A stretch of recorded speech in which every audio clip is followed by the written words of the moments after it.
Hey everybody, this is an intro to the Quantopian lecture series. It's mainly intended for people who are less familiar, so if you're familiar with Quantopian and the lecture series, feel free to skip ahead. Quantopian is a crowdsourced investment firm. Our goal is to democratize quantitative finance and level Wall Street's playing field, and do that by providing lots of free tools and data of the same quality that you would get if you were working as a professional on Wall Street. Our business model is to provide capital allocations to the best algorithms that have been developed on the platform. Towards this end, we've developed a lot of educational materials because we want users on the platform to be well educated. The Quantopian lectures have been developed in collaboration with and are used for teaching by many professors at top universities around the world. We also work with industry practitioners to make sure everything is applicable and keeps up with whatever people are working on at the moment. In general, we try to teach theory and intuition through hands-on applications so that you have the code ready to go once you've learned a concept. So without further ado, let's see what's on deck today. We're going to be talking about means today. Means might seem pretty simple, but there's some subtleties. And specifically, what is a mean? What is a measure of centrality or central tendency? And why would we want to use one? So, what are we doing here? We're saying here's a bunch of numbers, and we're going to crush them all down into one number and use that one number to describe the bunch of numbers.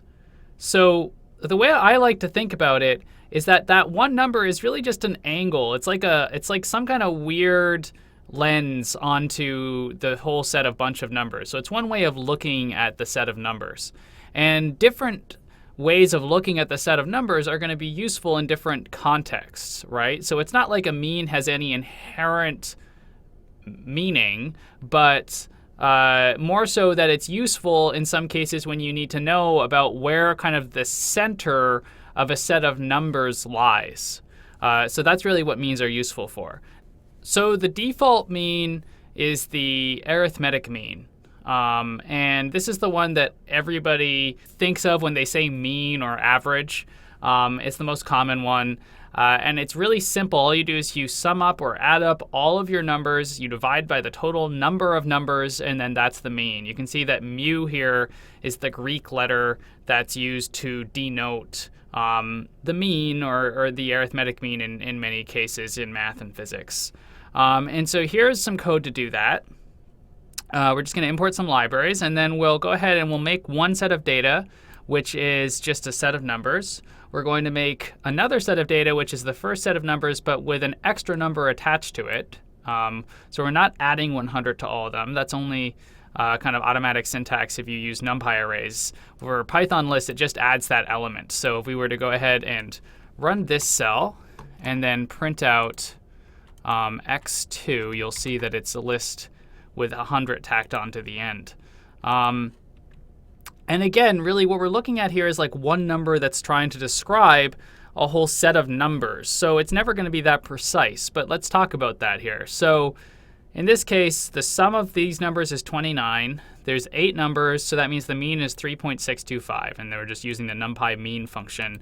We could also manually print it out, manually compute it, sum of x1 over length of x1.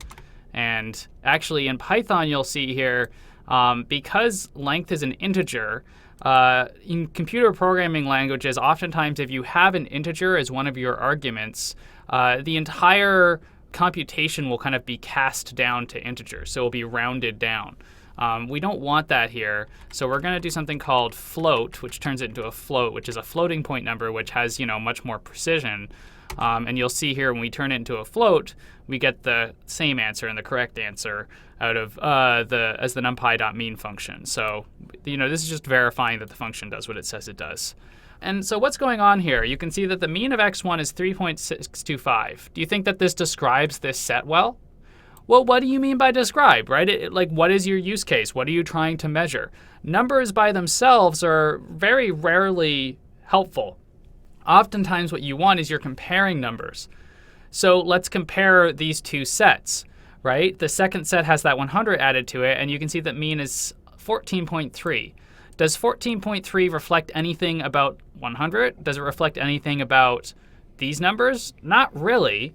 All it reflects is that the center in the set of numbers has now kind of shifted because you've added this big number to it. And so depending on your distribution, not all distributions are going to be nice, tight distributions where the mean is actually close to all the values. There's going to be plenty of cases in which you have weird distributions, weird outliers. And so means are not always that informative. But really what all you're doing is you're just comparing means. That's all you're doing here. You can also define a weighted arithmetic mean, in which case you just assign a weight to everything in your set. And so that would be equivalent to saying like, okay, well, the first thing, let's say that we have a portfolio of stocks and we're like computing the average price of our portfolio. Well, in that case, we may hold all the different elements of this set different amounts. So we may want to weight this number higher, this number less, etc. And that's known as a weighted mean. Otherwise, the computation is the same. And then you can actually do that fairly easily using NumPy syntax, but I'm not going to show that here. So another common summary statistic that people use is the median. This is just the number that is the middle of the set. So if you kind of count, if you sort the set, this happens to be sorted, but sometimes you're not always going to get sorted data. If you sorted the set of data and then went through and said, okay, 1, 2, 3, 4, well, there's 8 elements, so we don't really have a middle here, so we'll take the average of these two. Again, we're going back to the mean, the arithmetic mean, the average. So we'll take the average of these two, and that's our median. Or in this other one, you can see here that we have more data points in this set. We have one more, so there's 9. So the 5th element is actually the middle one. So 1, 2, 3, 4, 5. 4 is the median, and that's what we see here when we compute it. So that's just the middle element. And one characteristic of the median is that it's not as affected by extreme values, right? It tells us a different thing. So again, these are all little lenses onto our data, and they're really only useful when you're kind of comparing two different sets of data. And they tell us different things. So, the mean tells us something, the median tells us something, and generally you want to compute the mean, you want to compute the median, you want to compute the mode, you want to compute a few other things, because the more lenses you have onto your data, generally the better. But on the other hand, you'd also want to make sure that you aren't just computing things that aren't really going to tell you anything. So you can get carried away. The mode is the most frequently occurring value.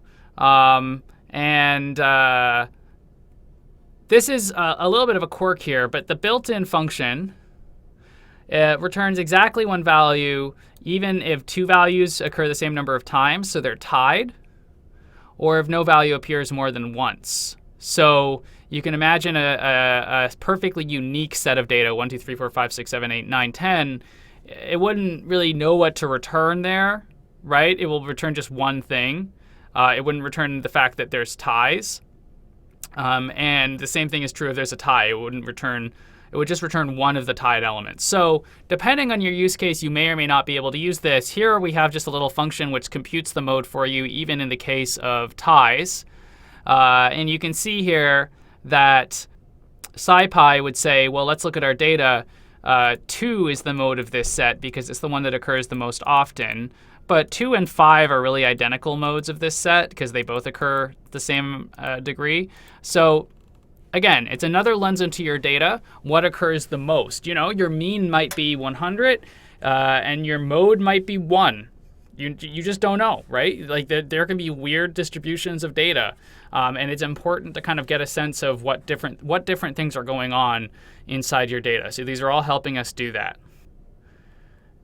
Median can make a lot less sense if you have like continuous data, right? So like think about stock returns. Stock returns may have no value that occurs more than once, right? All the returns are going to be slightly different each day. And unless you kind of rounded them down to something, you just may never see something that occurs more than once. So mode tends to be more useful when you're dealing with like integers or bucketed data, and less useful when you're dealing with continuous data. It may not make as much sense. Geometric mean. Okay, so this one's probably another one that you guys have seen at some point. Geometric mean is just all of the numbers multiplied by each other, so all in this big list, multiply, multiply, multiply, multiply, and then you take the nth root. So if you multiply together 3 numbers, you take the cubic root. If you multiply together 100 numbers, you take the 100th root. And it's really just kind of the same process as an arithmetic mean, except instead of adding and dividing, you're multiplying and rooting, which is kind of the equivalent inverse function. So it's going to give you slightly different results than the arithmetic mean, but it can also be more useful to you depending on what's going on. And keep in mind that, negatives can severely weird out this this geometric mean. So that's another quirk of data that's, depending on the lens you're using, may or may not be useful. But you can see here that we compute the geometric mean of both our series, and they look like this. So not super different from the arithmetic mean, but not the same. And that's kind of interesting, right? For instance, the arithmetic mean is shifted much more by that one outlier 100. The geometric mean is not shifted as much. So again, you're explaining different things about your data. These are all different little lenses onto your data. All different ways of reducing many numbers into one number. And you can see here there's also techniques you can use for when your data has negative values. And generally what you want to do is you always want to cast them all to be positive, because if you're having negative values in here, you're just going to get weirdnesses. And in fact, if you try to take the root of a negative value, you're going to have a bad day, depending on what technique you're using. In general, what you want to do is you want to cast your stuff to positive values in some way. So in this case, the returns, let's say that the maximum negative return is negative 100%, which would be represented by 1. Then, we just add 1 to our data, cast it all up, shift it all up by 1, and then compute the geometric mean of that, and then take 1 away after that. That's one way to do it. And you can see here we're taking the geometric mean of the returns data that we computed in this previous cell. Again, it's all a lens into your data. All different ways of using this data. So in finance, the geometric mean actually has a special meaning, which is that if you're using multiplicative returns, then the geometric mean will actually be kind of the average return that would be required to see the difference between your initial price and your final price, right? So it's the same as compound interest. When you're looking at every day you'd have to multiply this much to see the change that you got. That's exactly what a geometric mean is doing. So when you're dealing with multiplicative returns, geometric means can actually have special meanings and be useful. And you can see this as an example here, where if we look at our return stream and we look at the first and last return, and then we take the geometric mean of the return series and we raise it to the teeth power, which is the same as compounding that interest day over day, we see that our values are the same. And that's just because the geometric mean is equal to kind of what on average daily return you would have had to see to experience the change in price that you did. And keep in mind that in reality, the daily return is actually going to take a much more random path and go all over the place. But again, this is what I'm saying, like each thing is a lens into your data, and geometric mean is telling you what the average multiplicative return would have to be each day for you to see what you did. Last thing, harmonic mean. Harmonic mean is a little bit of a fun one. I'm not going to spend too much time with it here. You can kind of play around with it more yourself if you want to. But the harmonic mean starts by you taking the reciprocals of your data and you sum those up, and then you take the reciprocal of that and multiply by the number of points in your data. Another way to think about that is that if you take the reciprocal of the harmonic mean, then you have the sum of the reciprocals divided by the number of reciprocals. So that's pretty similar to the arithmetic mean. And the way you can think about it is that the reciprocal of the harmonic mean is the arithmetic mean of the reciprocals. This is what I'm saying. It gets confusing. But again, it's just another lens on your data. And it's useful for when you're dealing with ratios. And, there's a reason that you might want to use this as opposed to other means. And so we can also look at the harmonic mean of our data. In this case, the harmonic mean of our data, 2.55, 2.86. Again, significantly different from what we saw with the arithmetic mean. They're telling us different things about our data. It's just different lenses. And this mean may be useful in certain cases. I personally have never used it, but it's just a mean. And it's a good example of like kind of an exotic mean that people don't use too much. There's an example here if you want to read through it, talking about dollar cost averaging, but I'm not going to talk about that in the video. So last points here. Point estimates can be deceiving. And what I mean by that, well, means hide a tremendous amount of information. They just take thousands of data points sometimes and they crush it down into one number. That's crazy, right? You're taking all of this data, you're crushing it down into one number. Oftentimes, point estimates can disguise very strange distributions in your data. Like the classic bad case is to take an arithmetic mean and then ignore the fact that your data is actually comprised of 3 separate distributions. And like, you'd have 3 little hills in your histogram. And you'd be losing a tremendous amount of information about the structure of your data. So means, again, are oftentimes useful when you're comparing two things and trying to get a sense of a comparison, but they're not really useful in telling you about your data just from a raw perspective. You need to kind of look at the actual distribution and distributions over time to really kind of understand that. And also, like even when you kind of are using all of the right metrics, such as like mean, standard deviation, skewness, and kurtosis, which are 4 moments of a normal distribution, and we'll talk about that later in the lecture series.